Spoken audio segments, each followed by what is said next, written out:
बदौलत मुझे जिंदगी मिली है, तेरे इश्क की बदौलत मुझे जिंदगी मिली है। मेरी बात बन गई है तेरी बात करते करते, मेरी बात बन गई है तेरी बात करते करते। और अब हमारा इरादा तो ये है जो जिंदगानी बाकी ये इरादा कर लिया है जो जिंदगानी बाकी ये इरादा कर लिया है। तेरे मुनकिरों से आका मैं मरूंगा लड़ते लड़ते, सुभान अल्लाह सुभान अल्लाह। तेरे मुनकिरों से आका मैं मरूंगा लड़ते लड़ते। अजीज़ान गिरामी वक़ार, यही वो वस्फ है जो दुनिया में हर ज़माने में एक मुसलमान को मुमताज़ करता है। सुभान अल्लाह। जो नबी का हो गया अल्लाह पूरी कायनात उसके हवाले करता है, सबके दिलों को उसकी तरफ फेर देता है। इसीलिए सहाबा इकराम रिज़वानुल्लाह ताला अलैहिम अजमाइन पूरी दुनिया में जो फैले, वो अपने साथ कोई ताकत और क़ुव्वत लेकर नहीं जाते थे। उनके पास जो सबसे बड़ी ताकत थी वो इश्क़ मुस्तफ़ा की ताकत थी। और ये जिसके पास है तो उसके ज़माने में किसी भी आंधी और तूफ़ान से खौफ ज़दा होने की ज़रूरत नहीं है।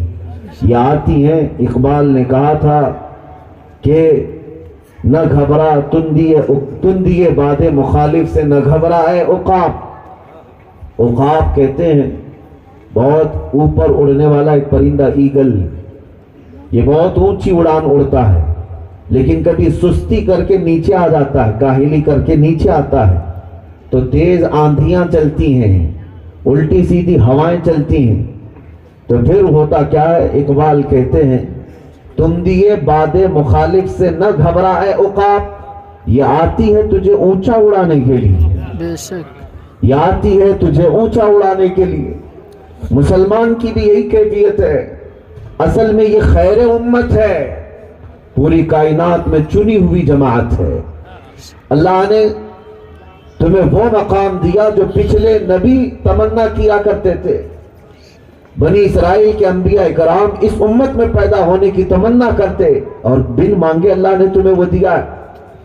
और जब ये लोग अपनी हैसियत भूल जाते हैं, अपनी हकीकत भूल जाते हैं और भटकने लग जाते हैं इधर उधर, तब फिर ये मुखालिफ हवाएं चलना शुरू होती हैं, आंधियां आती हैं, तूफान आते हैं। कभी कुफ्र की आंधियां, कभी शिर्क की और कभी जुल्म की आंधियां। और आज जो हालात बिगड़ते जा रहे हैं, मैं यही कहना चाहूंगा कि तुम्हें ये ऊंचा उड़ाने के लिए आए, तुम्हारे दिलों के अंदर इश्क़ मुस्तफ़ा की शमा तेज करने के लिए आ रही है। जिस कदर मुसीबतें आएंगी तुम उतने मजबूत होते चले जाओ। और मैं एक बात और भी बता दूं, अल्लाह का ये दस्तूर है, तूफान जो आता है, मैं उस तूफान की बात नहीं कर रहा जो हवाओं से चलता है, कुफ्र और शिर्क का, जुल्म और ताकत का, जबर और बर्बरियत का जो तूफान आता है, ये जब जब आता है अल्लाह का एक दस्तूर है, मुनाफिक और मोमिन को पहचाना जाता है। बेशक जितने मोमिन हैं इन तूफानों में जमे रह जाते हैं और जितने मुनाफिक हैं छोड़कर भाग जाते हैं। बेशक वो इधर उधर लोगों को राजी करने पर लग जाते हैं। आज मैं तुम्हें यही कहना चाहूंगा कि आज अगर बड़ी बड़ी आंधियां आई हैं, तूफान आए हैं और तुम्हारे वजूद को भी खतरा है, तब भी है मोमिनो समझ करके चलो कि तुम्हारी इम्तिहान की घड़ी है, तुम्हारी आजमाइश की घड़ी है। अब देखना यह है कि तुम किसकी जूतियां सीधी करने पर अपनी जिंदगी गुजारते हो या फिर मकीने गुंबद खतरा को राजी करने पर अपनी जिंदगी गुजारते हो। यह आज तुम्हारे इम्तिहान की घड़ी है, आजमाइश का वक्त है। अजीज़ान गिरामी वक़ार, रसूल करीम सल्लल्लाहु तआला अलैहि वसल्लम के अजीम तरीन सहाबा जिस दौलत पर फख्र करते थे वो कोई और दौलत नहीं, वो हुजूर पाक सल्लल्लाहु तआला अलैहि वसल्लम की मोहब्बत पाक। मैं आज उसी की तरफ तुम्हें बुलाना चाहता हूँ। कुरान भी यही कहता है, अन्नबी औला बिल मुमिनीन मिन अनफुसिहिम, नबी मोमिनों से उनकी जान से ज्यादा करीब हैं, उनकी जान से ज्यादा हकदार हैं।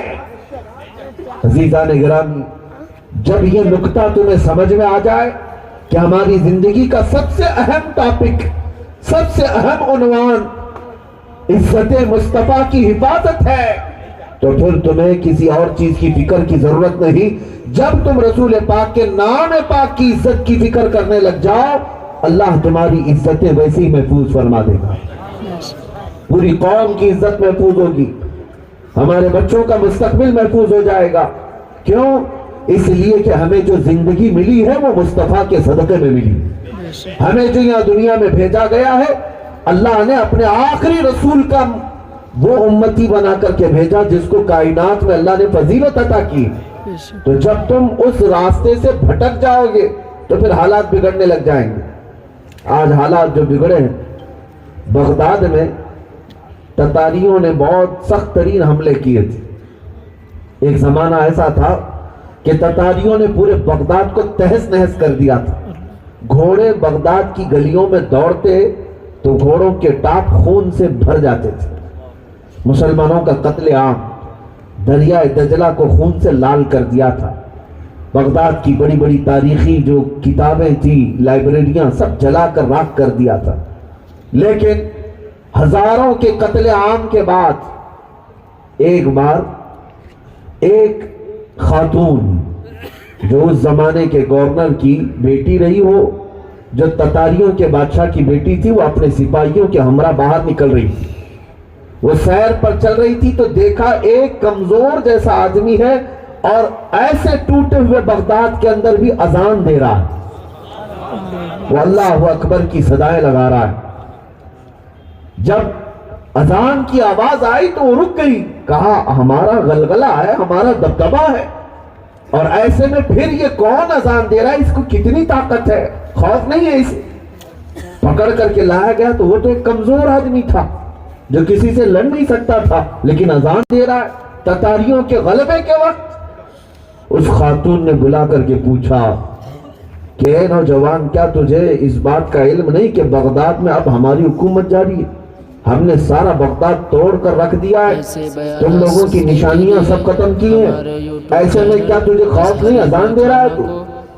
اس نوجوان نے کہا جس نے مجھے پیدا کیا اس کا نام لینے میں خوف کیا ہے,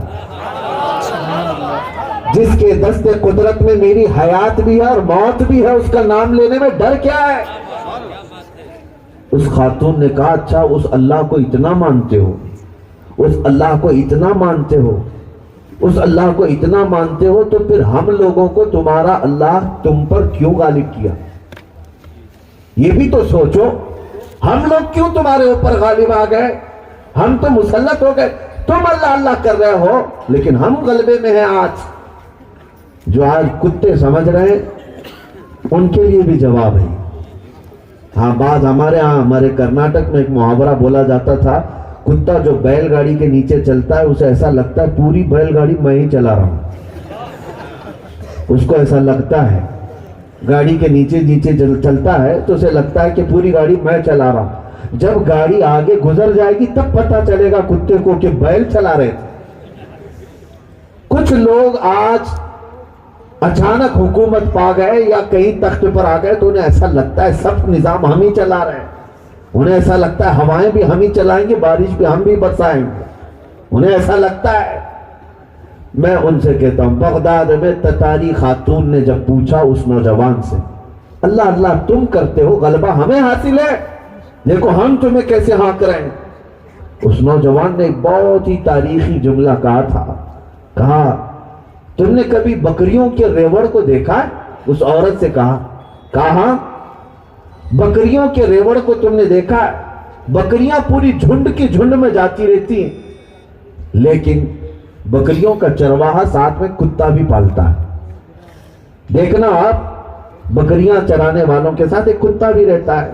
اس نوجوان نے کہا اس خاتون سے تمہیں پتا ہے وہ کتا کیوں رہتا ہے؟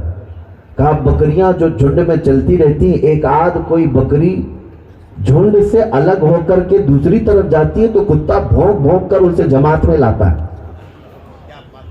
کتا وفادار ہے مالک کا, وہ ادھر سے بھونک بھونک کر کے بکری کو واپس اپنی جماعت میں لاتا ہے.